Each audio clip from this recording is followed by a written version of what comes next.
Frères et sœurs dans le Seigneur, nous sommes bénis ce matin parce que, quoique le gouvernement provincial nous a mis dans un confinement total, pas moyen de sortir, aujourd'hui les enfants de Dieu sont confinés dans leur maison, mais l'Éternel m'a mis au cœur de vous parler à partir de ma maison et que ce message vous atteigne, vous tous les enfants de Dieu. Alors, ce matin, je voudrais que l'on partage sur une petite pensée seulement dans ces temps de confinement où il n'y a pas de culte, où les gens ne vont pas à l'église. Il y a risque que plusieurs faiblissent dans la foi et retombent dans les choses qu'ils ont déjà vomies. Pour cela, le Seigneur nous a mis à cœur de nous partager sur ce petit thème. Bien-aimés, là où vous êtes, ma prière est que Dieu vous donne l'entendement spirituel pour que vous compreniez mieux ces messages. Il est écrit que le Seigneur, l'Éternel, m'a donné une bouche exercée pour que je sache soutenir ceux qui sont faibles. Il m'a donné une oreille exercée pour que j'écoute comme écoutent les disciples. C'est cela ma prière pour vous et que la vidéo ou le direct de ce matin soit pour vous une bénédiction, une consolation au nom de Jésus-Christ. Voilà, les enfants d'Israël en Égypte, ils ont vécu beaucoup de miracles, mais ils n'étaient pas délivrés. Juste quand ils ont mangé l'agneau qui a été égorgé, quand ils l'ont mangé, l'agneau leur a donné la délivrance. En quelque sorte, l'agneau, c'est la parole. La parole de Dieu, c'est elle qui nous donne la délivrance. Et la meilleure parole est toujours accompagnée de miracles. La meilleure parole, elle est toujours accompagnée de puissance. Je crois, vous tous qui êtes connectés, même si je n'ai pas cité le cas que tu as, les problèmes que tu as, crois-moi, la parole de Dieu, c'est la délivrance. Il est écrit dans leur détresse, ils crièrent à l'Éternel, et l'Éternel leur envoya sa parole, et la parole les guérit. Laisse que ta maladie, laisse que ta difficulté, laisse que tes situations difficiles puissent craindre la parole qui est Jésus-Christ. Quand ils ont mangé la parole, ils ont été délivrés. Je voudrais vous dire que Pharaon ne craint pas les miracles. Parce que Moïse en a fait autant. Mais quand l'agneau était immolé, Pharaon a libéré. Quand l'agneau était égorgé, Pharaon a libéré.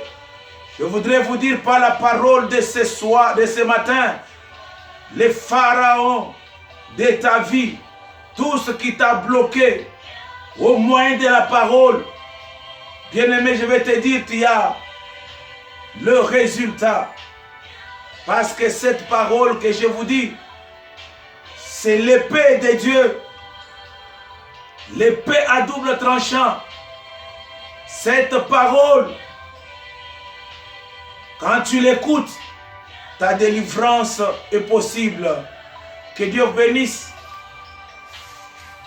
Je voudrais un peu parler sur un petit point intitulé « Refus de l'invitation ». Nous allons lire vite en Matthieu chapitre 22, versets 3 à 9. Ésaïe 1, 3. Et d'autres versets pourront suivre après. Je commence par Matthieu 22, 3. Il envoya ses serviteurs appeler ceux qui étaient invités aux noces, mais ils ne voulurent pas venir. Il envoya encore d'autres serviteurs en disant, dites aux conviés, voici j'ai préparé mon festin, mes bœufs, mes brebis grasses sont tués, tout est prêt, venez aux noces. Mais sans s'inquiéter de l'invitation, ils s'en allèrent. Celui-ci à son champ,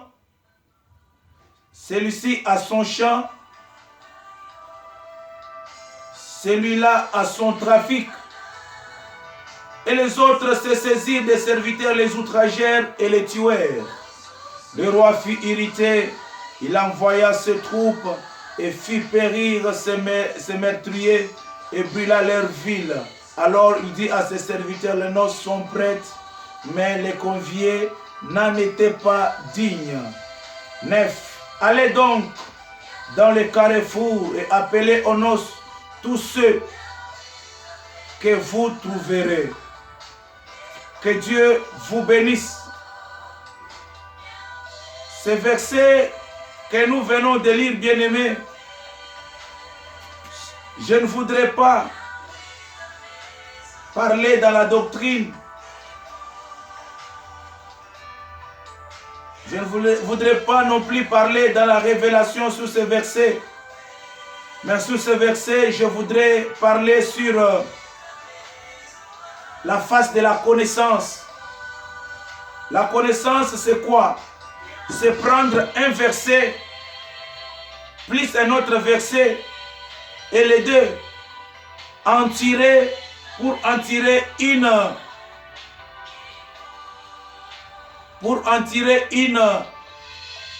leçon ou un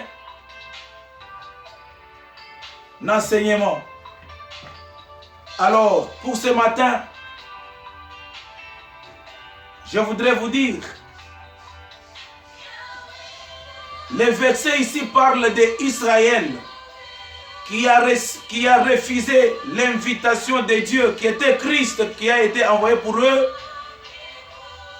Et pour cela, Christ leur a tourné les dos pour aller vers les nations. Et les nations qui n'étaient pas vraiment des invités, ils ont accepté le message de Christ. Mais ce matin, je ne prêche pas ça. Je vais aller dans la connaissance. Refus de l'invitation. Aujourd'hui, il y a plusieurs enfants de Dieu qui refusent de répondre à l'invitation de Dieu. L'invitation à la prière, l'invitation au jeûne, l'invitation à un service quelconque pour Dieu. Beaucoup de gens refusent cette invitation. Mais comment ils peuvent arriver à refuser l'invitation, l'appel de Dieu à un jeûne, à une prière, à un service quelconque pour lui? Comment? Je voudrais répondre par vous dire que plusieurs ne connaissent Dieu que dans une seule facette. Ne connaissent Dieu, ne connaissent le parler de Dieu que d'une certaine manière. Non, bien-aimés, notre Dieu, il faut le connaître dans la diversité. Élie est parti pour attendre le parler de Dieu, attendre Dieu. Il entre dans la caverne. Il croyait que de la même manière où Dieu était descendu à la montagne de Sinaï, avec le feu, avec les tourbillons, avec des tonnerres, il croyait que Dieu allait venir de cette manière-là. Mais il a entendu dans le feu, Dieu n'y était pas. Dans le vent, Dieu n'y était pas. Mais Dieu est venu sous un murmure doux et léger. Notre Dieu, c'est un Dieu de la diversité. Il peut vous parler quand vous n'êtes pas sensible au parler de Dieu. Vous allez louper votre vie, vous allez louper votre chance, vous allez louper ce que Dieu voudra vous dire.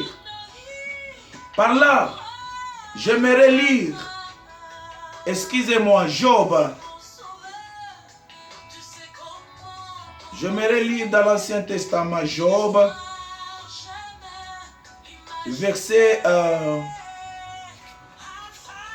je voudrais lire Job, le verset 33. Je commence par 14. Écoutez ce que la Bible dit. Job 33, verset 14. Je vais remonter. La Bible dit, Dieu parle cependant tantôt d'une manière, tantôt d'une autre. Et on n'y prend point garde. Il parle par des songes, par des visions nocturnes. Quand des hommes sont livrés à un profond sommeil, quand ils sont endormis sur leur couche, alors il leur donne des avertissements et met les sceaux à ses instructions, afin de détourner l'homme du mal et de le préserver de l'orgueil. Et de le préserver de l'orgueil, afin de garantir son âme de la force et sa vie du coup de glaive. Par la douleur aussi l'homme est repris sur sa couche. Quand il lutte, continue, vient agiter ses os. Bien-aimés, par ici, je voudrais vous dire, Dieu parle tantôt d'une manière, tantôt d'une autre. Plusieurs ont refusé l'appel de Dieu, l'invitation de Dieu. Je vais donner l'exemple. Combien de fois, toi, un enfant de Dieu là, tu es endormi, tu dors sur ton lit, subitement, c'est l'insomnie qui frappe tes yeux. Tu n'arrives pas encore à dormir. Mais il faut interpréter cette insomnie-là. Peut-être c'est Dieu qui t'invite. C'est peut-être Dieu qui t'appelle. Ce n'est pas tous les jours que tu es frappé par cette insomnie. Peut-être dans le monde des ténèbres, on est en train de travailler en mal pour toi. Et Dieu veut que tu t'élèves pour que tu t'engages dans les combats. N'oubliez pas que c'est quand l'église s'est réveillée pour prier pour Pierre. Ainsi les anges sont arrivés dans la prison pour libérer Pierre. En tant qu'enfant de Dieu, on doit être sensible pour connaître les parler de Dieu. Que Dieu puisse rendre ton oreille sensible. Est-ce que vous me comprenez? Il y a des fois, tu es peut-être endormi. Tu entends une voix qui te dit, lève-toi, prie. Et tu as bien entendu. Tu commences à regarder à gauche, à droite, qui m'a appelé. Il y a des fois, toi-même, tu sens en ton cœur qu'il faut que tu te lèves dans la prière. Mais tu dis, oui, je vais me lever, je vais prier. Mais tu ne t'es jamais levé, tu n'es jamais entré dans la prière. Tu vois ce que tu fais? C'est ça le refus.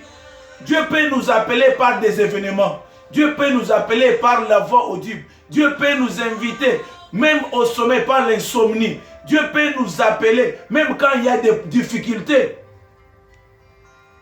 Même quand il y a des difficultés, Dieu peut nous appeler. C'est une invitation de Dieu. Il ne faut pas refuser. Beaucoup de gens, leur vie a été détruite. Dieu les a touchés pour qu'ils se relèvent et qu'ils annulent tous ces degrés-là qui devraient être sur leur vie. N'est-ce pas, il est écrit que si l'on forme des complots contre toi, cela ne viendra pas de moi. Toute langue qui se liguera en justice contre toi, tu la condamneras. Et la Bible dit, toute arme forgée contre toi sera nulle et sans effet. Tel est l'héritage des serviteurs de l'Éternel. Donc c'est notre héritage. Nous lever et prier, c'est-à-dire nous sommes au tribunal de Dieu, nous sommes au parquet de Dieu. Quand nous nous levons pour condamner, le juge est avec nous. C'est lui qui a fait cette loi, il est avec nous. Quand nous condamnons, lui il accepte, c'est notre héritage.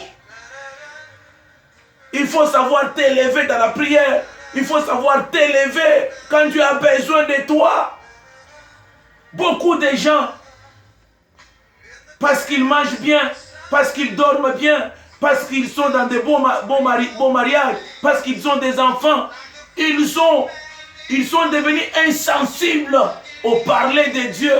Aujourd'hui, le mariage est devenu, votre mariage est devenu un lit. Vous dormez dans le mariage, mais le diable se lève, il combat. Le diable se lève, il complote contre toi. Je vais vous dire, vous devrez savoir comment Dieu vous parle. Il faut avoir un sens élevé de l'écoute. Dieu te parle par le sommeil, il te parle par la voix audible, il te parle même par ta conscience. Vous voyez, ce matin, je viens t'exhorter à accepter. Je viens te réveiller. Ce n'est pas parce que nous sommes dans le confinement que tu dois dormir du matin au soir. Tu n'as pas le temps de chercher Dieu. Tu n'as pas le temps de croiser le Seigneur. Combien ont refusé cette invitation de Dieu? Voilà pourquoi Ésaïe 1:3 dit: l'âne connaît son possesseur, mais Israël, mon peuple, ne connaît pas son maître. Israël, mon peuple, ne connaît pas Dieu. Dieu est en train de regretter parce que vous ne le connaissez pas. Il a besoin de vous, vous dormez. Il a besoin de vous appuyer sur votre oreiller du mariage, votre oreiller du travail. Quand Dieu a besoin de vous, il dit: je vais prier, mais j'ai beaucoup de travail. Je vais prier, mais je n'ai pas du temps. Maintenant, je vais au service. Non, vous vous appuyez sur votre service. Je voudrais vous dire, pour plusieurs, le service est devenu un oreiller. Vous êtes devenus comme des Jonas. Jonas plaidait pour les ricins. Il plaidait pour les ricins, mais Dieu lui a dit: tu ne connais pas la provenance de ces ricins. Les ricins m'appartiennent. C'est moi qui l'ai planté dans un seul jour. Maintenant, toi Jonas, ton travail est devenu un ricin. Tu t'appuies sur ton travail, tu n'as pas le temps de chercher Dieu. Dieu a besoin de toi. Regarde les dons que Dieu t'avait donnés est en train de s'aimer. Les dons meurent en toi. La grâce est en train de mourir. Le diable se lève maintenant pour combattre tout cela. Vous devrez savoir répondre à l'appel de Dieu. Ce message, c'est un message de réveil. Réveillez-vous. Dieu a besoin de vous. Réveillez-vous. Même les événements qui se passent dans ta maison, là, c'est l'invitation. Souvenez-vous, Dieu a dit à Israël dans Exode 23, je crois 28 à 30. Il a dit à Israël: je vais vous amener dans les pays où j'ai juré de vous donner. Je vais éliminer tous les ennemis, mais je ne les éliminerai pas tous dans une année. Une année là, c'est une année de grâce où nous sommes censés vivre sur cette terre. L'année de grâce que Christ a décrétée. Vous voyez, dans cette année de grâce où nous sommes encore sur cette terre, Dieu a dit qu'il va éliminer les ennemis, mais pas tous. Pourquoi? Parce que si un chrétien, il n'a pas de combat, comment il va se donner à Dieu? Si un chrétien est à l'aise, comment il va se donner à Dieu? Il faut qu'il y ait d'autres événements qui vont nous pousser à être toujours derrière Dieu. Car pour les Hébreux, qui est Dieu? Et Dieu, c'est lui qui crée. Et Dieu, c'est lui qui sauve ceux qui le suivent. Notre Dieu, nous sommes derrière lui en cas de difficulté. Quand nous le levons, il se lève et il nous sauve. Il nous donne la délivrance. Alors, quoi que nous sommes, maintenant il y a peut-être 4 mois, on ne prie pas, mais je te dis que les dons que Dieu a mis en toi, que la grâce que Dieu a mis en toi ne puisse pas mourir. Lève-toi, sauve ta famille. Lève-toi, sauve tes enfants. Lève-toi, sauve ton don. Lève-toi, sauve tes enfants. Sauve ta femme, ton mari. Parce que tu as quelque chose de valeur.